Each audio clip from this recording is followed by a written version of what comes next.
Next hard question है question number 12, show that the sum and difference of two perpendicular vectors of equal lengths are also perpendicular and of same length है। ठीक है, तो शुरू में ये question सुनने में जंतर मंतर सा लगता है, लेकिन इसको पार्ट्स में सॉल्व करते हैं। तो पहले पार्ट में क्या कहा गया है, show that the sum and difference of two perpendicular vectors. पहले इतना देखते हैं। ठीक है, दो कोई भी परपेंडिकुलर वेक्टर्स हैं ए और बी, ठीक है, इनके दरमियान एंगल कितना बन रहा है 90 डिग्री का। इनका जो सम है, सम इनका कैसे हम लेंगे कि यहां पर हम एक और वेक्टर खींचेंगे, ये हमारे पास क्या आएगा, इनका सम आएगा, जिसको हम लिखेंगे R vector is equal to A plus B vector. Okay हो गया। नेक्स्ट उसने कहा है कि इनका डिफरेंस ले आए। ये तो सम हो गया, अब इनका डिफरेंस है। डिफरेंस कैसे लेंगे, इनमें से एक वेक्टर को नेगेटिव कर दो, तो हम b है, इसको जब हम ऐसे उल्टा कर देंगे तो नेगेटिव हो जाएगा। तो ये हमारे पास क्या आएगा, b नेगेटिव। ओके हो गया। और ये हमारे पास क्या आएगा, इनका सम। ठीक है, ये इनका डिफरेंस है a माइनस बी। ये कितना आएगा, r dash is equal to a vector plus यहां पर माइनस बी वेक्टर। ठीक है, तो ये हमारे पास दो जो परपेंडिकुलर वेक्टर्स हैं, ये इनका सम है, ये इनका डिफरेंस हो गया। ओके हो गया। अच्छा, अब नेक्स्ट उसमें क्या कहा हुआ है, show that the sum and difference of two perpendicular vectors of equal lengths are also perpendicular and of the same length है। कहता है कि ये जो इनका सम आया है और डिफरेंस आया है, इसको अगर मैं रेड से बनाऊं, ये हमारे पास क्या है, ये जो इन दो वेक्टर्स का ये जो सम आया है और ये जो इनका डिफरेंस आया है, ये दोनों लेंथ में भी इक्वल हैं, ये दोनों लेंथ में भी इक्वल हैं और आपस में राइट एंगल ट्रायंगल से बना रहे हैं, यानी कि आपस में 90 डिग्री पे आपस में ये दोनों परपेंडिकुलर हैं। ये आपने प्रूव करना है। तो भाई प्रूव करते हैं, अभी कर देते हैं, मसला ही कोई नहीं है। देखिए आर हमारे पास कितना है, a प्लस बी है और r डैश हमारे पास कितना है, a plus minus B vector. Okay हो गया। पहले ना देखते हैं क्या ये जो r और r डैश है, क्या ये मैग्नीट्यूड में दोनों इक्वल हैं। अगर दोनों इक्वल हैं तो उसकी एक बात ठीक होगी, लेंथ में दोनों सेम है। ठीक है, तो r is equal to r dash, क्या ये है, तो देखते हैं है या नहीं है। r क्या है, r हमारे पास होगा a का स्क्वायर प्लस b का स्क्वायर। ओके हो गया। अच्छा, r डैश क्या होगा, a का स्क्वायर प्लस माइनस b का स्क्वायर और ऊपर स्क्वायर रूट, तो माइनस बी का जब हम स्क्वायर करेंगे ये भी प्लस बी का स्क्वायर बन जाएगा, तो ये हमारे पास आ जाएगा a का स्क्वायर प्लस b का स्क्वायर और ऊपर स्क्वायर रूट। यानी कि r का आंसर क्या है, square root a square plus b square. r sorry यहाँ पर स्क्वायर है, स्क्वायर मैंने डाल दिया है। r डैश का कितना आंसर आ रहा है, a का स्क्वायर प्लस b का स्क्वायर ऊपर स्क्वायर रूट, यानी कि r is equal to r dash है, यानी ये लेंथ में दोनों इक्वल हैं। ये और ये दोनों लेंथ में क्या है, इक्वल हैं। तो एक बात तो प्रूव होगी। दूसरा क्या कह रहा है कि क्या ये जो सम ये और ये जो डिफरेंस है, क्या ये आपस में परपेंडिकुलर है। ये भी जैसे ये a और b आपस में परपेंडिकुलर है, a और माइनस b आपस में परपेंडिकुलर है, क्या r और r डैश जो हैं, इसके वेक्टर है, r और r डैश जो हैं, क्या ये भी आपस में परपेंडिकुलर हैं। तो वो चीज़ देखते हैं। इसको ना कुछ नाम दे लेते हैं। इसको नाम कैसे दे लेते हैं, ये हमारे पास हो जाएगा O, ये हमारे पास हो जाएगा L, ये हो जाएगा M, ये हो जाएगा N। और देखें अगर इनके दरमियान ये एंगल कितना है 90 डिग्री है, तो ये हमारे पास एंगल फिर कितना होता है, ये 45 डिग्री होता है। यहाँ पर भी क्या है 90 डिग्री है, तो ये एंगल कितना होगा 45 डिग्री होगा। ठीक है, तो पहले हम एंगल निकालते हैं O, L और M का। ठीक है, तो एंगल O L M ये कितना हमारे पास आया है 45 डिग्री। अब हम निकालते हैं M O M N, या हम कह रहे हैं M N O, angle M N O ये हमारे पास कितना आया, ये भी कितना है 45 डिग्री है। ओके, ये भी 45, ये भी 45। अब इन दोनों को प्लस कर देते हैं, प्लस कर देंगे क्या आएगा OLN। तो OLN इज इक्वल टू, इसको करें OLN प्लस MNO, ठीक है। यहां पर देखिए ये कितना है OLN 45 डिग्री प्लस ये कितना है 45 डिग्री, कितना हो गया 90 डिग्री। यानी कि ये जो R और R डैश है ये भी आपस में परपेंडिकुलर हैं। यही तो उसने हमसे पूछा हुआ था, कहता है कि एक तो प्रूव करें कि ये जो R और ये जो R डैश है ये लेंथ में इक्वल हैं, और दूसरी चीज उसने कही थी कि प्रूव करें कि जो R और ये जो R डैश है ये आपस में परपेंडिकुलर हैं। तो ये था हमारा question number 12। Next hard question है question number 13। How would the two vector of the same magnitude have to be oriented if they were to be combined to give a resultant equal to a vector of the same magnitude। कहता है कि हम दो vectors जिनके magnitude same है उनको किस तरह से कंबाइन करें कि जो उनका रिजल्टेंट आए उसका मैग्नीट्यूड भी इन्हीं वेक्टर्स के मैग्नीट्यूड के बराबर हो। ठीक है, यानी कि तीन वेक्टर्स बनेंगे, तीनों का मैग्नीट्यूड सेम होना चाहिए। अब यहां पर देखिए, एक ये वेक्टर है A, एक ये वेक्टर है B है, और ये दोनों वेक्टर मैग्नीट्यूड में इक्वल हैं। ठीक है, कहता है कि तीसरे वेक्टर को किस तरह से मैं इन दोनों को कंबाइन करूं कि जो इनका रिजल्टेंट वेक्टर आए उसका जो मैग्नीट्यूड हो वो भी इन वेक्टर के मैग्नीट्यूड के इक्वल ही हो। ठीक है, तो मैं इसको इस तरह से कंबाइन कर दूंगा। ठीक है, इस तरह से, यानी अब इसमें क्या है, अब इन तीनों साइड्स, इसको R वेक्टर का नाम दे लें।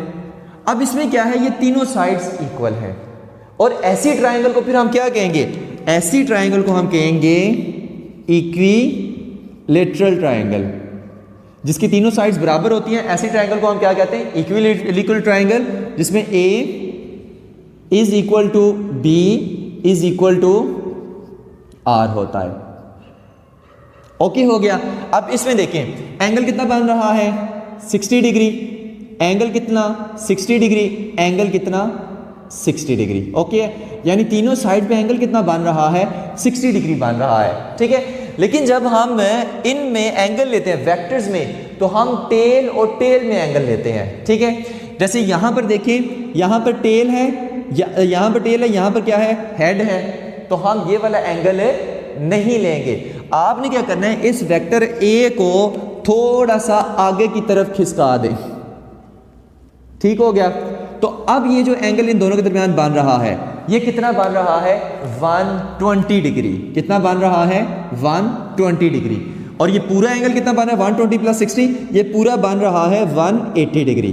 तो दो वेक्टर्स के दरमियान B और A, दो वेक्टर्स के दरमियान जब एंगल होगा 120 डिग्री, तब हमारे पास क्या होगा कि ये जो हमारे पास दोनों वेक्टर्स हैं इनका मैग्नीट्यूड सेम आएगा। मतलब इसका मैग्नीट्यूड जो होगा, इसका जो मैग्नीट्यूड होगा, इसका जो मैग्नीट्यूड होगा, वो सेम आएंगे। तो it is possible only when the angle between two vectors is 120 degree. तब हमारे पास क्या होगा, इन तीनों का जो मैग्नीट्यूड है वो इक्वल आएगा। यानी इन दोनों को जब कंबाइन करेंगे, रिजल्टेंट का जो मैग्नीट्यूड होगा वही हमारे पास, ये जो वेक्टर्स हैं इनका भी सेम वही मैग्नीट्यूड होगा। ठीक है, तो 120 डिग्री इस लाइन का आपको क्या होगा, 1 नंबर मिलेगा। आगे एक्सप्लेनेशन का आपको मजीद 1 नंबर मिलेगा। ठीक है, नेक्स्ट देखते हैं question number 14। The two vectors to be combined have magnitude 60 Newton and 35 Newton। इनको क्या करना है, कंबाइन करना है। Pick the correct answer from those given below and tell why is it the only one of the three that is correct। कहता है दो vectors हैं, उनके मैग्नीट्यूड क्या है 60 न्यूटन और 35 न्यूटन। ठीक है, इनको कंबाइन अगर हम करें तो कौन सा आंसर करेक्ट होगा, 100 न्यूटन वाला, 70 न्यूटन वाला, या फिर हमारे पास 20 न्यूटन वाला। इन तीनों में से कौन सा आंसर करेक्ट होगा। तो पहले देखते हैं इनकी मैक्सिमम वैल्यू। मैक्सिमम वैल्यू क्या, अगर दो वेक्टर्स पैरेलल हैं, अगर पैरेलल हैं तो आंसर क्या आएगा 60 प्लस 35 ये हमारे पास कितना आएगा 95 न्यूटन। ये इसकी मैक्सिमम वैल्यू है, इससे ऊपर की कोई वैल्यू नहीं हो सकती। इन सारे आंसर में इसके ऊपर की वैल्यू कौन सी है 100 न्यूटन, यानी ये तो नहीं हो सकती, 95 से नीचे की होगी या 95 होगी, ठीक है। अच्छा, मिनिमम वैल्यू अगर दोनों वेक्टर्स अपोजिट हैं, ठीक है, एंटी पैरेलल हैं, तो फिर 60 माइनस 35 कितना आ जाएगा 25। ये मैक्सिमम इसकी वैल्यू और ये मिनिमम इसकी वैल्यू। मुझे बताएं कि यहां पर कोई ऐसी वैल्यू है जो हमारे पास 25 से नीचे की है? बिल्कुल है, 20 न्यूटन है, यानी ये भी नहीं हो सकती क्योंकि मिनिमम वैल्यू हमारे पास 25 न्यूटन आ रही है, इससे कम की वैल्यू भी पॉसिबल नहीं है, ठीक है। यानी कि जो करेक्ट आंसर होगा वो 25 से 95 के दरमियान अगर कोई वैल्यू आ रही है वो करेक्ट आंसर होगा, और वो करेक्ट आंसर कौन सा है? ये वाला 70 न्यूटन, ठीक है। तो जो क्वेश्चन नंबर 14 का आंसर होगा वो 70 न्यूटन होगा। नेक्स्ट शार्ट क्वेश्चन है question number 15। Suppose the sides of a close polygon represents vectors arrange head to tail, what is the sum of these vectors? कहता है कि अगर हमारे पास वेक्टर्स एक क्लोज पॉलीगॉन में हमने अरेंज किए हुए हैं हेड टू टेल रूल से, तो बताएं हमारे पास इन वेक्टर्स का सम क्या आएगा, ठीक है। तो सबसे पहले आपने लिखना है the sum of these vectors will be a null vector, ये आपको एक नंबर दिलाएगा। उसके बाद मजीद एक अगर आप एक नंबर मजीद देना चाहते हैं तो फिर आपको एक्सप्लेनेशन देनी पड़ेगी, ठीक है। एक्सप्लेनेशन क्या है? सबसे पहले पॉलीगॉन, पॉलीगॉन क्या है? पॉलीगॉन हमारे पास होते हैं जिसकी 6 साइड्स होती हैं, 1 2 3 4 5 और ये हमारे पास क्या है 6, ये बन गई पॉलीगॉन। अब इसमें देखिए साइड्स हैं तो इसको आप वेक्टर्स कंसीडर कर सकते हैं, ठीक है। अगर मैं कहूँ ये वेक्टर है ए, ये वेक्टर है बी, ये वेक्टर है सी, ये वेक्टर है डी, ये वेक्टर है ई और ये वेक्टर है एफ, ठीक है। अब यहां पर देखिए शुरू कहां से हुआ था? ए वेक्टर से, खत्म कहां पर हुआ? एफ वेक्टर्स पे। अब ए वेक्टर की ये क्या है? टेल। एफ वेक्टर का ये क्या है? हेड। और मतलब कि फर्स्ट वेक्टर की टेल से लास्ट वेक्टर का हेड कोइंसाइड हो रहा है, इसका मतलब है कि इन सब का सम क्या आएगा? 0 आएगा। जब भी फर्स्ट वेक्टर की टेल से लास्ट वेक्टर का हेड मिल जाए तो सम क्या आता है?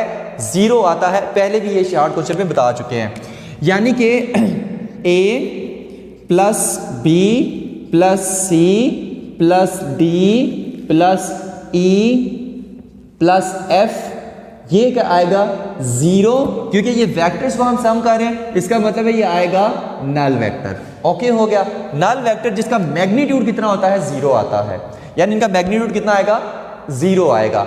और यही उसने हमसे पूछा हुआ था। अब हम देखते हैं नेक्स्ट शॉर्ट क्वेश्चन जो कि क्वेश्चन नंबर 17 है। If all the component of a vectors a1 and a2 were reversed, how would this alter a1 cross a2? अब वो कहता है कि अगर हम a1 और a2 जो हैं, ठीक है, a1 और a2 अगर हम इनके तमाम कंपोनेंट्स को अगर हम रिवर्स कर दें तो a1 क्रॉस a2 पे क्या फ़र्क पड़ेगा? तो आपने क्या कहना है? It would not change in this case, उन पे कोई फ़र्क नहीं पड़ेगा। आप देखते हैं किस तरह से कोई फ़र्क नहीं पड़ेगा। देखें ये हमारे पास क्या है? वेक्टर a1 है, ये वेक्टर a2 है, ठीक है। और ये हमारे पास थर्ड वेक्टर आएगा इनका जो हमारे पास, ठीक है, a1 क्रॉस a2 करेंगे तो थर्ड वेक्टर आएगा a1 क्रॉस a2। इसकी हमारे पास डायरेक्शन किस तरह से होगी? कुछ इस तरह से, ठीक है। कहता है कि अगर हम a1 और a2 को रिवर्स कर दें तो a1 क्रॉस a2 ये चेंज होगा या नहीं होगा? भाई नहीं होगा। किस तरह से नहीं होगा वो चीज़ देखते हैं। देखिए हमारे पास ये a1 है, हमेशा आपने ब्लैक वाले को a1 समझना है और ब्लू वाला a2, इसको समझने के लिए, ठीक है। तो ये इस तरह से है, इस तरह से a1 a2 a1 a2। अब आपने थर्ड वेक्टर की डायरेक्शन कैसे फाइंड करते हैं? a1 को a2 की तरफ रोटेट करें, a1 को a2 की तरफ रोटेट करें तो थर्ड वेक्टर किधर होगा? अपवर्ड। ओके हो गया। तो a1 क्रॉस a2 अपवर्ड आया। अब आपने क्या करना है? इनके कंपोनेंट को रिवर्स कर देना है, ठीक है। इन वेक्टर्स के आपने क्या किया? अगर ऑल द कंपोनेंट्स को रिवर्स कर दे तो फिर हमारे पास क्या होगा? देखें आपने क्या करना है कि a1 को, a1 ऐसे है, आप a1 को ऐसे कर दें। आप a1 को ऐसे करेंगे तो क्या आएगा? ये a1 आ जाएगा, ठीक है, अब क्या आएगा माइनस A1, नेगेटिव के साइन शो क्या शो कर रहा है कि हमने इसकी डायरेक्शन को उलट दिया है। ठीक है, A2 है, ये ऐसे है, इसको पकड़ के ऐसे कर दें तो ये माइनस A2 हो जाएगा, ये आ गया माइनस A2। ओके हो गया। अब इनका थर्ड वेक्टर किधर आएगा, थर्ड वेक्टर देखते हैं। देखिए हमारे पास ये जो ब्लैक था, ठीक है, ये जो ब्लैक था ये हमारे पास क्या था, A1 हमने लिया था, ब्लू को A2 लिया था, ये चीज़ इस तरह से ली थी। अब हमने क्या किया, ब्लैक वाला A1 था, इसको रिवर्स कर दिया, इसको पकड़ के ऐसे कर दिया, और ये हमारे पास A2 था, इसको भी पकड़ के ऐसे कर दिया, मतलब अब ये ऐसे आ गया, अब ये माइनस A1 बन गया, अब ये माइनस A2 बन गया।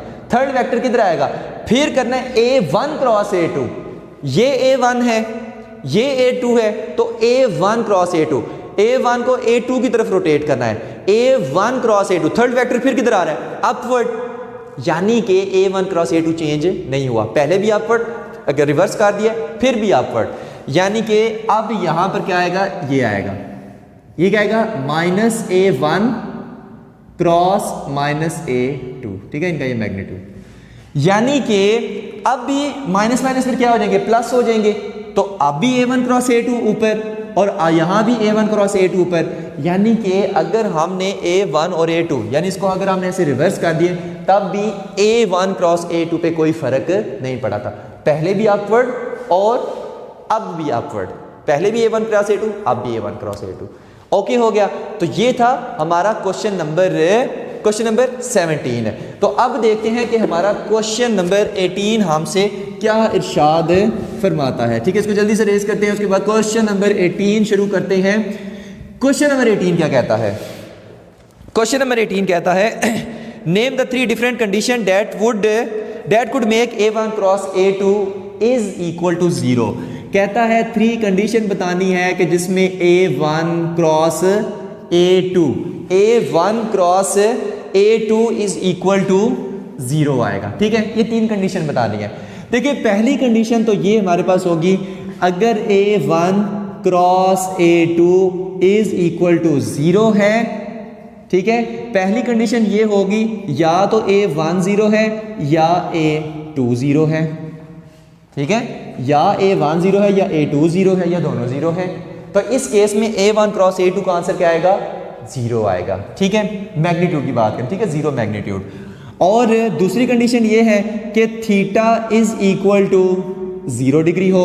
क्यों, A1 क्रॉस A2 ये कितना आएगा, A1 A2 साइन 0 डिग्री और साथ में n यूनिट वेक्टर, तो इनका आंसर क्या आएगा, साइन 0 हो गया, इसका आंसर आएगा 0। ठीक है, यानी कि कितना आएगा, नल वेक्टर। नल वेक्टर मतलब 0 मैग्नीट्यूड। ओके हो गया, यानी अगर थीटा 0 हो तब भी इन दोनों का आंसर क्या आएगा, 0 आएगा। अच्छा, क्वेश्चन नंबर 3 है। क्वेश्चन नंबर 3 में इनमें भी क्या आएगा, ये नल वेक्टर आता है। ठीक है, अच्छा, नल वेक्टर मतलब वेक्टर प्रोडक्ट है, तो दो की अगर हम क्रॉस प्रोडक्ट लेंगे तो जो आंसर आएगा वो भी तो वेक्टर ही आएगा।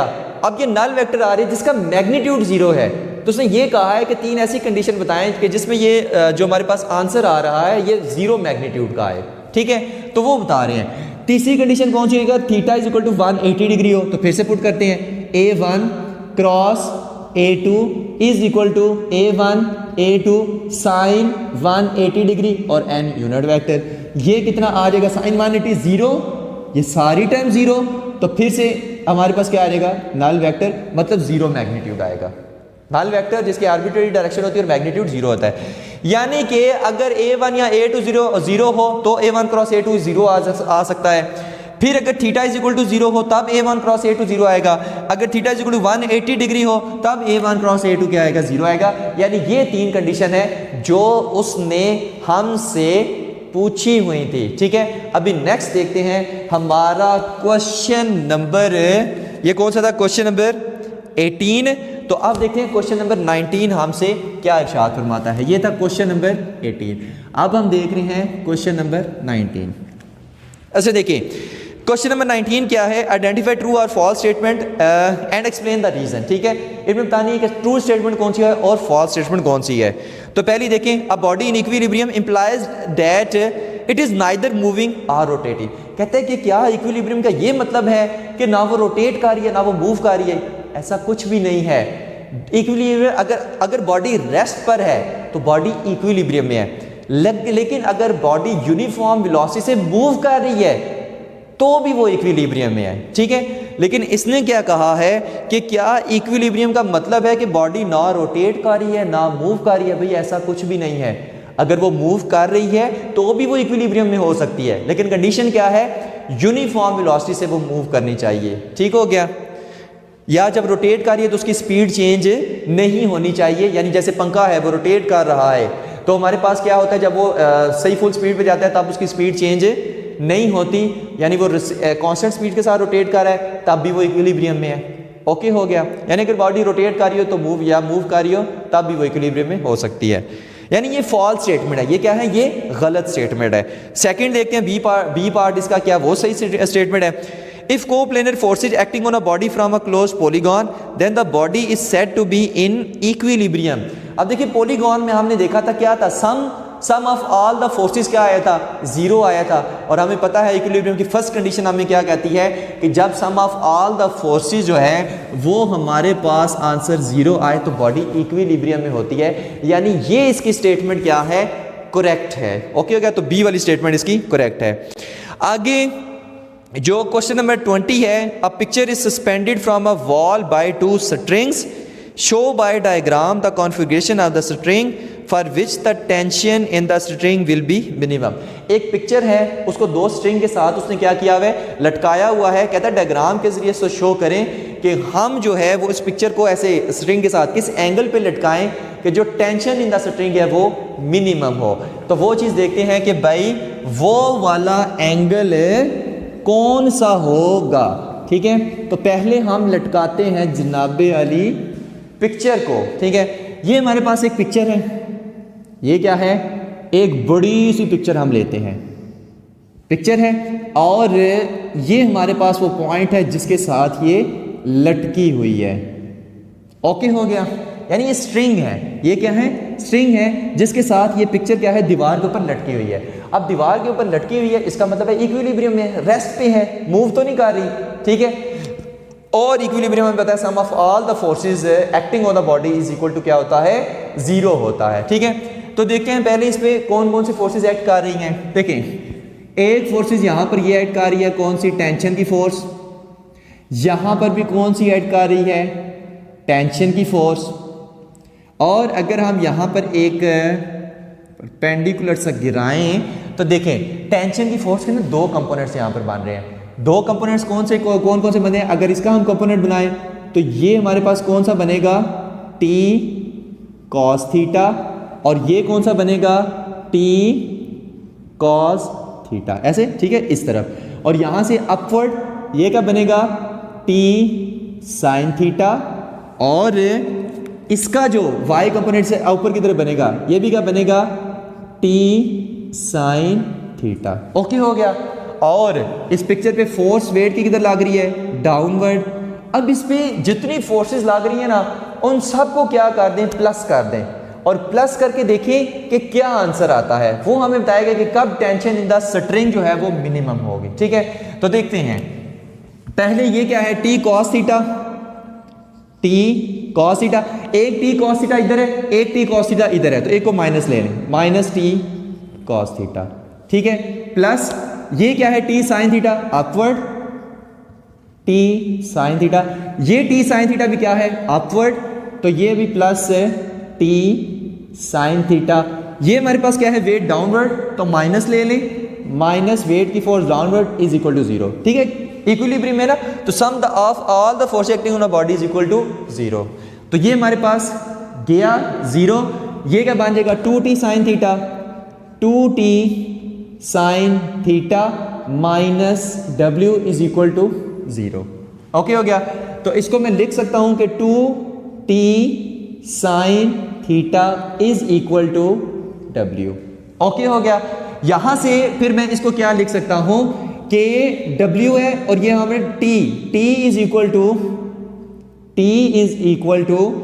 w बाय 2 साइन थीटा, ठीक है। अब यहां पर देखें कि जब t और 2 साइन थीटा क्या है? इनवर्सली प्रोपोर्शन है, मतलब अगर ये साइन थीटा की वैल्यू बड़ी होती है, मैक्सिमम होती है, तो टेंशन स्ट्रिंग में क्या होगी, मिनिमम होगी, और वही हमने पता करनी है कि कब मिनिमम होगी। ठीक है, और आपको पता है कि साइन थीटा की वैल्यू मैक्सिमम कब आती है, मैक्सिमम तब आती है जब थीटा क्या होता है 90 डिग्री, तो साइन 90 क्या हो जाएगा 1 हो जाएगा। जब साइन 90 1 होगा तो t इज इक्वल टू क्या आएगा w/2। ओके हो गया, यानी कि अगर 90 के एंगल पर हम इन स्ट्रिंग को उसके साथ अटैच करें तब हमारे पास tension T in the string क्या होगी, मिनिमम होगी।